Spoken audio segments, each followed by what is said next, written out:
देख रहे हैं नवांबे न्यूज। वेयर हाउस संचालकों का भंडारण शुल्क नहीं मिलने पर फूटा गुस्सा, कृषि उपज मंडी में मौन सत्याग्रह। 2000 करोड़ के अनाज के सड़ने की कगार, वेयर हाउस मालिक बोले प्रशासन बना मूक दर्शक।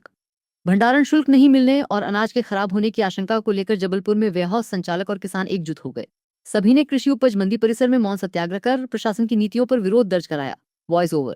जबलपुर जिला वेयर हाउस संगठन के तत्वाधान में किसानों और गोदाम संचालकों ने कृषि उपज मंडी में मौन सत्याग्रह किया। आरोप है कि Madhya Pradesh warehousing and logistic corporation की गलत नीतियों के कारण निजी गोदामों में रखा करीब 2000 करोड़ रुपए मूल्य का गेहूं और धान सड़ने की कगार पर पहुंच गया है।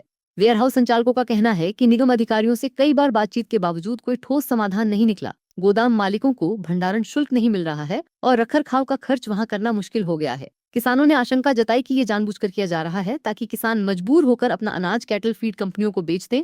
विरोध में वेयर हाउस मालिक और किसान भाई मौन व्रत पर बैठे और प्रशासन से जल्द समाधान की मांग की। Byte Sushil Sharma, report Vijay Soni, Jabalpur. MP state seed supply corporation द्वारा जैसे ही किराया हमारे को मिलता है तो हम विथिन एक हफ्ते के अंदर पेमेंट को रिलीज करते हैं। क्योंकि एमपीएससी द्वारा अभी कुछ ही किराया दिया गया है तो उसको रिलीज किया जा रहा है और एमपी डीओमओ विपणन संघ के द्वारा अभी तक ये किराया नहीं मिला है, जिसके कारण से उसका भुगतान नहीं किया जा रहा है। अनुबंध की शर्त के अनुसार भंडारण जमाकर्ता जब तक कभी किराया नहीं देगा तब तक कि हमारे द्वारा भुगतान नहीं किया जाता।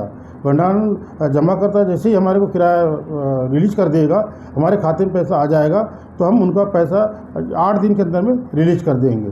ये शर्तें अनुबंध की कंडिका की शर्तें के अनुसार ही हम कार्य करते हैं। तो लेकिन इतना अरसा क्यों हो रहा है? कहाँ विलम्ब है? क्या बजट की दिक्कत है? कहाँ दिक्कत है कि 3-4 साल में भी किराया नहीं मिलता? 30 माह नहीं, ये तो वेयर हाउसिंग की तरफ से बजट की समस्या नहीं है, क्योंकि चूँकि जमा करता डिपॉजिट करता ही पैसा देता है तो वो उनको मालूम होगा कि हमारे पास पैसा है या नहीं है। हमारा वेयर हाउस का कोई रोल नहीं है।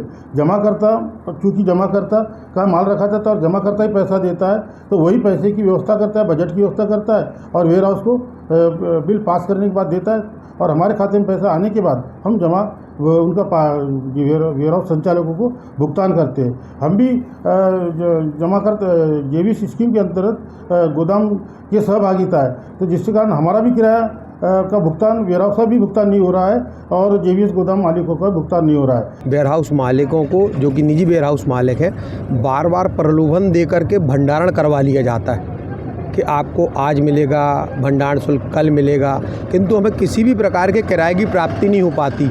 जैसे मान लीजिए अभी 9,974 DSC जो कि डिजिटल साइन लगते हैं MPWLC की ओर से, वो लग करके नागरिक आपूर्ति निगम भोपाल में पेंडिंग पड़े हुए हैं। अभी तक किसी भी वेयर हाउस मालिक का उसमें से किराया प्राप्त नहीं हुआ है। मेरा आपके माध्यम से ये निवेदन है कि हमको लालच देकर के भंडारण कराया जाता है और उसके बाद जब भी हम किराया मांगने जाते हैं तो कोई ना कोई बहाना बना करके कि हमारे पास फंड नहीं है, अभी सरकार बदली है, अब अधिकारी बदले हैं, अभी नए MD साहब आए हैं, अब पुराने MD साहब से चर्चा होगी, नए कलेक्टर साहब आए हैं, पुराने कलेक्टर साहब से चर्चा होगी। मतलब विभिन्न प्रकार के बहाने जो कोई हमें लगता है वो बनाना ही नहीं चाहिए प्रशासन को। ऐसे बहाने बना करके हमें भंडारण शुल्क नहीं दिया जा रहा।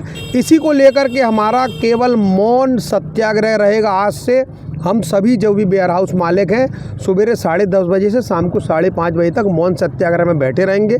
ना कोई नारा लगाएंगे, ना किसी के पास जाएंगे कुछ भी मांगने, ना आगे आने वाले समय में हम किसी भी प्रकार का प्रशासन को सहयोग करेंगे।